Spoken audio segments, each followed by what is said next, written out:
UP के 115 राजनीतिक दलों की मान्यता हुई खत्म। 5 साल की निष्क्रियता पड़ी भारी। अब बिना चुनाव लड़े नहीं मिलेगी मान्यता।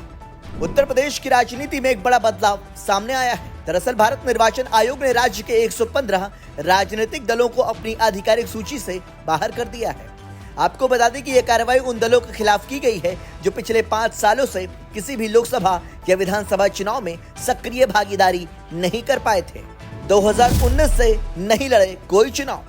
आयोग के अनुसार ये सभी दल साल 2019 से अब तक ना तो किसी विधानसभा चुनाव में शामिल हुए और ना ही लोकसभा चुनाव में। इस कारण ये दल राजनीतिक दलों को मिलने वाले कई अधिकारों और सुविधाओं से वंचित हो जाएंगे। इनमें शामिल सहूलियतें जैसे चुनाव चिन्ह का आरक्षण, वित्तीय छूट व सरकारी सहायता, राजनीतिक मान्यता से जुड़ी अन्य सहूलियतें, राजनीतिक पारदर्शिता के लिए उठाया गया कदम। भारत निर्वाचन आयोग ने कार्रवाई राजनीतिक प्रणाली में पारदर्शिता और जवाबदेही सुनिश्चित करने के उद्देश्य से की है। आयोग ने यह भी स्पष्ट किया है कि ऐसी समीक्षा आगे भी नियमित रूप से जारी रहेगी ताकि केवल सक्रिय और जनप्रतिनिधित्व में रुचि रखने वाले दलों को ही लाभ मिल सके। एक वरिष्ठ निर्वाचन अधिकारी ने बताया, इस पहल का उद्देश्य निष्क्रिय राजनीतिक इकाइयों को हटाकर प्रणाली को अधिक सजग और प्रभावी बनाना है। दरअसल निष्क्रिय दल संसाधनों पर बोझ बनते जा रहे थे। 30 दिन में अपील का मौका।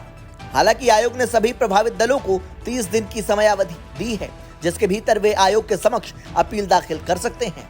इस दौरान वे सभी राजनीतिक गतिविधियों का विवरण प्रस्तुत कर सूची में पुनः शामिल होने की मांग भी कर सकते हैं। राजनीतिक विश्लेषकों की प्रतिक्रिया। राजनीतिक विशेषज्ञों का मानना है कि इस कार्रवाई से चुनाव प्रक्रिया अधिक पारदर्शी और व्यवस्थित होगी। केवल वही दल मान्यता प्राप्त कर सकेंगे जो वास्तविक जनसंपर्क और चुनावी हिस्सेदारी में सक्रिय हैं।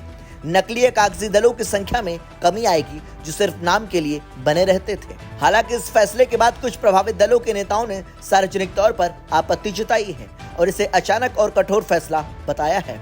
कुछ दल अब आयोग के पास पुनर्विचार की लिखित याचिकाएं दाखिल करने की तैयारी कर रहे हैं। दरअसल भारत निर्वाचन आयोग की यह कार्रवाई न केवल राजनीतिक व्यवस्था को अधिक सक्रिय और पारदर्शी बनाएगी, बल्कि निष्क्रिय दलों के नाम पर मिलने वाले अनुचित लाभों को भी रोकेगी। ऐसे में आने वाले दिनों में यह देखना दिलचस्प होगा कि कौन कौन से दल अपील कर पाते हैं और क्या वे सूची में दोबारा शामिल हो पाते हैं या नहीं। ब्यूरो रिपोर्ट, संदेश वाहक।